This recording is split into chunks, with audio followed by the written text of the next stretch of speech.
দিন বাগৰে বছৰ বাগৰে নদীৰ সোঁতত যেনেকে পানী বাগৰে ঠিক তেনেদৰে আমিও সময়ৰ সোঁতত অলপ চেঞ্জিঙো হ'ব লাগিব। সময়ৰ সোঁতত গানটো কেনেকুৱা লাগিছে? ভাল লাগিছে নিশ্চয়। মিলাই দিছোঁ আৰু অলপ এডিটিং কৰিব নাজানো ন, সেইকাৰণে গানকে এটা লগাই শুনি আছোঁ আৰু মনৰ কথাবিলাক প্ৰকাশ কৰি আছোঁ। আৰু চকুকেইটা বৰ সৰু সৰু হৈ যায় দেই আমাৰ। কছাৰী ল'ৰা যে হাঁহিলেও সৰু হৈ যায়।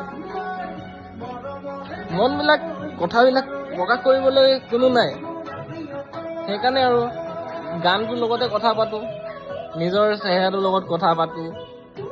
আৰু মোবাইলটোৰ লগত যেতিয়াই কথা পাতোঁ তেতিয়াই আৰু ভিডিঅ'টো পঠিয়াই দিওঁ আৰু ইনষ্টাগ্ৰামত যি হৈ দেখা যাব বুলি। এটা টাইমত ফূৰ্তি কৰিব নাজানিছিলোঁ, হাঁহি ফূৰ্তিত মানে কৰিছিলোঁ, বহুত ফূৰ্তি কৰিছিলোঁ। অসংখ্য খালি নিচা কৰিয়ে ফূৰ্তি কৰিছিলোঁ। এতিয়া বিনা নিচাত যেতিয়া ফূৰ্তি কৰিছোঁ হাঁহি ধেমালিত, মোবাইলটোৰ লগত কথা পাতিব গৈছোঁ, বেলেগৰ লগত মানে কথা পাতিবলৈ শিকা নাই। কাৰণ আৰু বেলেগৰ লগত যেতিয়া কথা পাতিব আৰু ক'বলৈ এটা চান্স পায় মানুহে, মানে কিবা এটা ই আমুক তামুক। সেইকাৰণে কাকো আজিৰ দিনত সেইটো মানে চান্স নাই দিয়া। নিজে মন যায় নিজৰ ঘৰৰ দাদা ভাই তাহাঁতৰ লগত বহোঁ, খাওঁ মেলোঁ, ফূৰ্তি কৰোঁ। মই সিহঁতি খায় যি খায়, মোৰ মতলব নাই। মোৰ নিজৰ কাৰণে এটা কিবা এটা লৈ লওঁ আৰু এনাৰ্জি দি খাই ফূৰ্তি কৰোঁ ন। লগত বহিব পৰাটো আৰু দেখিও নেখাই থাকিব পৰাটো সেইটো মেইন।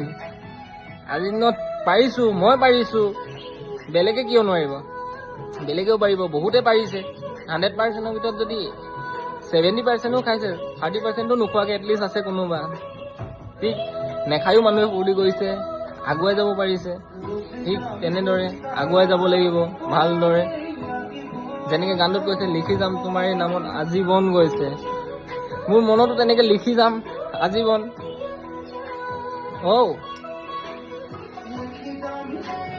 কৈ যাম মই